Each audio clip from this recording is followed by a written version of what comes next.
Hola chicos, ¿cómo están? El tema que le quería compartir hoy tiene mucho que ver con esto que nos trataba de explicar que había aprendido en la cuarentena el Topi y que en lo personal les tengo que confesar, yo también lo estoy aprendiendo. Lo he titulado de la siguiente forma: Separadamente unidos. Hay una historia en el Antiguo Testamento que siempre impactó mi vida, siempre me gustó. La he estudiado muchas veces, tratando de analizar características del liderazgo, el trabajo en equipo. Y es la historia que se encuentra en el libro de Nehemías. Allí, no sé si la conoces o si la recordás, el pueblo de Dios estaba pasando por un momento muy difícil. Había sido atacada por un gran imperio hacía ya varios años. La ciudad había sido destruida y, como toda ciudad antigua, Jerusalén era protegida porque alrededor de ella había murallas, paredes, que evitaban que los enemigos entraran. Esas murallas, al ser destruidas ya hacía muchísimos años, hacía que Jerusalén era o fuera una ciudad indefensa. Y cualquier enemigo podría ir y robar, saquear, matar, destruir. En realidad la gente estaba en muy malas condiciones. Dios levanta una persona, toca el corazón de un hombre que no estaba viviendo en Jerusalén, estaba a miles de kilómetros de allí, en Babilonia. Dios abre las puertas y este hombre, que se llama Nehemías, viaja a Jerusalén, asume una posición de gobernador y anima, plantea, propone al pueblo de Dios a reedificar esas murallas. Ahora, él lo hace de una forma muy sencilla. Mira, durante años esas murallas estaban en el piso.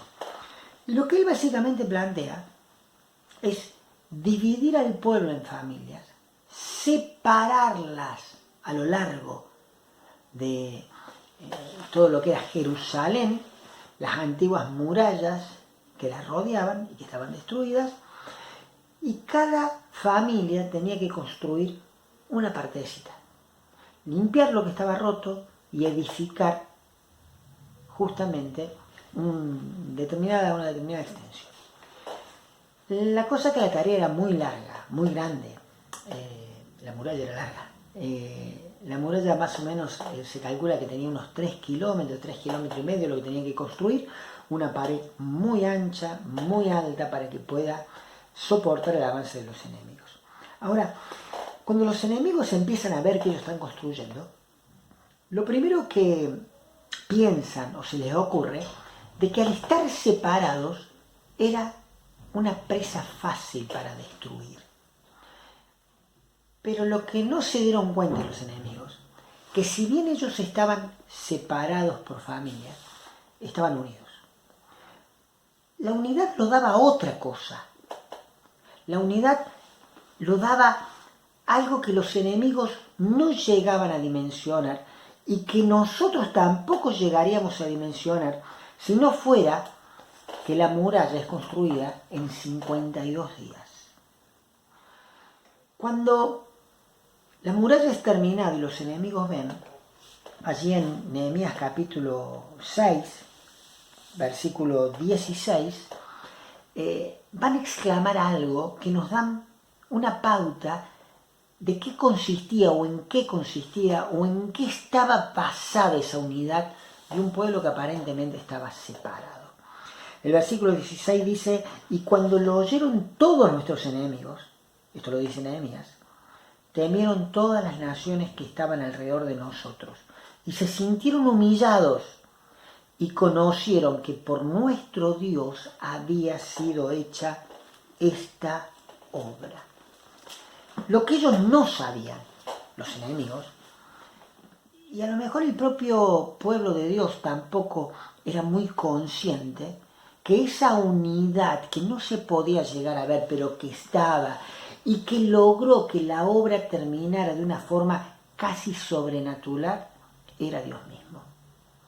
La unidad no es algo que nosotros podamos construir en el ámbito espiritual. Mira, yo creo que estamos viviendo un tiempo en donde Dios nos está llamando a entender este concepto de estar separados pero unidos. Pero no para edificar murallas. Creo que en realidad Dios nos está llamando a empezar a tirar paredes que nosotros como iglesia hemos empezado a construir y que creíamos que el cristianismo giraba en torno a esas paredes, a esas murallas. ¿A qué me refiero? Es muy triste ver, por ejemplo en Europa, esas grandes catedrales que en un momento fueron lugares donde se congregaba una iglesia, que ahora simplemente son museos. Las paredes están, las murallas están, pero la iglesia no está. Y es más, la gente común le llaman iglesia, pero la iglesia no está ahí.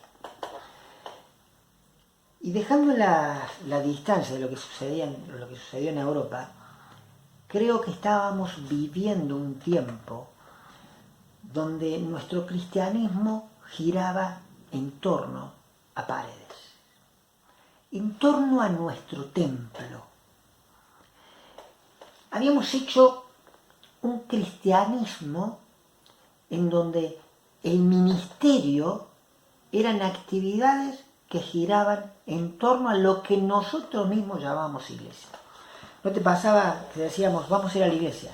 En realidad te estaba refiriendo que ibas a ir al templo. Por ahí gastamos mucho tiempo, esfuerzo en hermosear paredes. Hasta que llegó un momento que Dios, de una forma que nos sorprendió a todos, y que nos puso a todos como iglesia en la misma posición, nos movió el tablero. Y nuestro cristianismo empezó a girar fuera de los templos. Básicamente nuestro cristianismo empieza a girar en torno a nuestras propias casas. Y creo que Dios nos está dando un claro mensaje de que su plan sigue siendo igual. Él hizo a la iglesia para que separados ministremos unidos.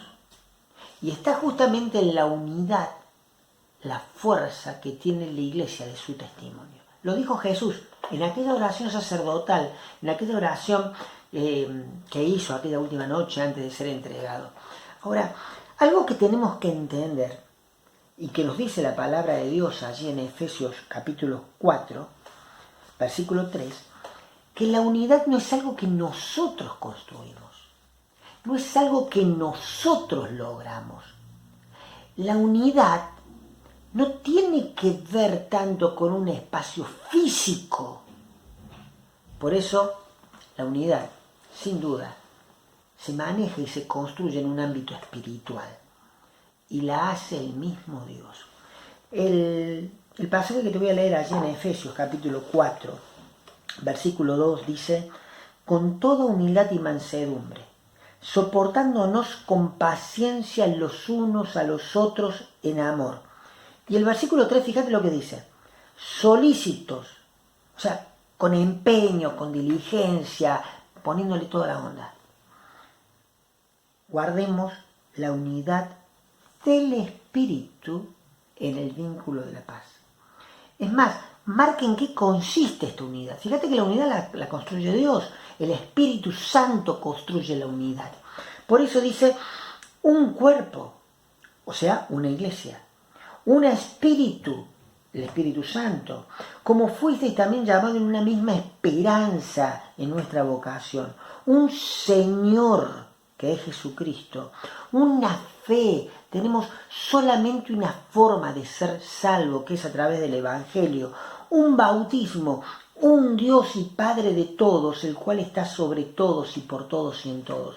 Fíjate que el sustento sobre el cual se basa la unidad de la iglesia es mucho más grande que cualquier esfuerzo humano que nosotros podamos llegar a hacer. Por eso, cuando entendemos lo que es la unidad y que es algo espiritual que Dios mismo genera, nosotros somos llamados a cuidarla. ¿Cómo? En la paz. Para eso hace falta humildad. Mirá, el cristianismo puso como característica justamente del cristiano esto, que ni siquiera existía una palabra en el griego para poderlo llegar a describir como lo describe acá. Es como es bajo de mente, no porque seamos menos pensantes, sino porque no nos creemos en nuestro interior superiores a otros y ponemos a otros por encima de nosotros. Es la humildad, mansedumbre, paciencia, amor. Herramientas espirituales. ¿Para qué? Para cuidar la unidad del espíritu. Mira, te dije que Dios hoy nos ha separado, pero estamos unidos. Para tirar paredes, para que ya no dependamos tanto de ciertos moldes, a lo mejor que nos estábamos aferrando y que como iglesia a lo mejor nos estaban deteniendo para el avance del Evangelio. Pero ahora que estamos separados y unidos, es donde nosotros tenemos que descubrir cómo Dios quiere que llevemos adelante el ministerio. De repente nos encontramos aquellos que a lo mejor solemos armar agendas con un montón de actividades, fechas comprometidas, determinado tipo de reuniones, el calendario que lo estábamos llenando, de repente Dios paró todo. Las agendas se cerraron, los compromisos se cancelaron y hoy estamos, y en esto estamos en un pie de igualdad todos, estamos tratando de discernir, de descubrir cómo Dios quiere que llevemos el Evangelio a un mundo perdido. Estando separados, sí, cada uno en su casa, pero unidos como iglesia. Y en esto de pensar, estaba meditando en lo que es la oración. Aún antes de esta pandemia, que nos mandó a cada uno de nosotros a construir desde casa, sabíamos que la oración la usábamos, por ejemplo, para interceder por aquellos compañeros de ministerio, personas que van a nuestra iglesia, a nuestra congregación. Pero también empezábamos a usar la oración para aquellos que conocíamos y que se fueran de nuestro ámbito de influencia o de nuestro espacio geográfico. Tenemos amigos como por ejemplo Esteban, Erika, Salma, que fueron a Brasil y usábamos la oración más allá de la distancia para interceder por ellos. Porque sabíamos que la oración es eficaz y pedíamos a Dios y pedimos a Dios por ellos. Pero no solamente lo usábamos a personas conocidas. Escuchábamos de países como por ejemplo Nigeria, donde la iglesia es tan perseguida, todo lo que es el mundo musulmán, donde hay muchos hermanos que no conocemos, pero sabemos que están sufriendo y oramos para que Dios los fortalezca, para que no bajen los brazos, para que en lo posible Dios los libre, pero que no aflojen en su fe. Y veíamos que la oración trasciende paredes, que la oración trasciende fronteras, trasciende tiempo, que para Dios la oración es lo mismo que se la haga acá, en Córdoba, como en Estados Unidos, como en Japón. Independientemente de la hora, para Dios la oración no tiene límites. Y nosotros eso sí lo sabíamos. Tal vez esa experiencia que hemos tenido con la oración la podemos llevar a nuestra misión, que es compartir el Evangelio. Y a lo mejor todas las actividades que habíamos pensado, hoy no las podemos llevar a hacer. Cuando me habían invitado por primera vez a hablar en esto, que iba a ser un picnic, el proyecto era otro. Y el Señor cambió los planes. Ahora, no por eso el Señor cambió su propósito de que tenemos como iglesia, separados pero unidos, a anunciar el Evangelio. Y tenemos que descubrir, y en esto estamos todos igual, tanto yo, tanto vos que estás del otro lado, tenemos que descubrir cómo llevar el Evangelio a un mundo que lo está necesitando. Unidos, aunque estemos separados. Los medios pueden ser una forma. Y vos sabés que yo estuve tentado, cuando estaba pensando estas palabras, a tirarte ejemplos.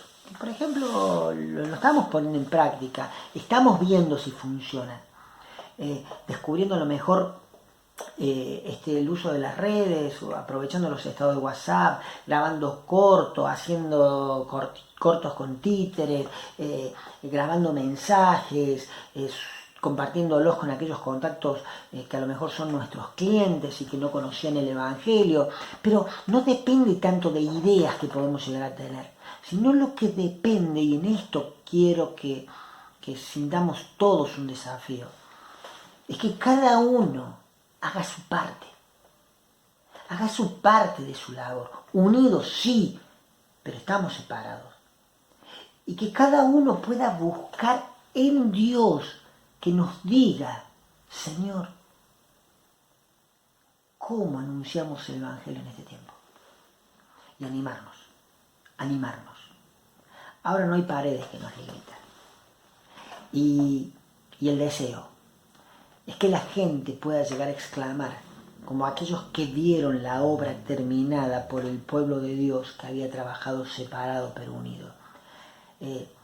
Sintieron temor porque se habían dado cuenta que la obra había sido hecha por Dios mismo. Así que creo que tenemos un gran desafío en este tiempo. Un desafío que lo tenemos que afrontar con oración. Un desafío que lo tenemos que afrontar sabiendo de que por más que estemos en nuestras casas, por más que estemos encerrados, limitados en los movimientos, estamos unidos. Y como iglesia Dios nos quiere usar para anunciar el Evangelio. Estamos separados, sí, pero unidos. Oramos. Padre, queremos agradecerte porque nos permitís vivir este tiempo de la historia en donde sabemos que vos tenés el control absolutamente de todas las circunstancias. Como iglesia nos sacudiste mucho, nos sacaste de los templos, nos llevaste a nuestras casas, pero estamos unidos. Ayúdanos a cuidar esa unidad. Dejar de lado diferencias que nosotros mismos como personas interponemos frente a la obra que el Espíritu Santo ha hecho. Ayúdanos con humildad, mansedumbre, paciencia y amor a cuidar en el vínculo de la paz esta unidad del Espíritu. Pero te queremos pedir, cada uno en particular, que nos pueda mostrar cómo llevar el Evangelio en este tiempo que vos nos has puesto, que seamos fieles testigos a esta, Señor, que es nuestra generación de la obra de Cristo. En el nombre de Jesús. Amén.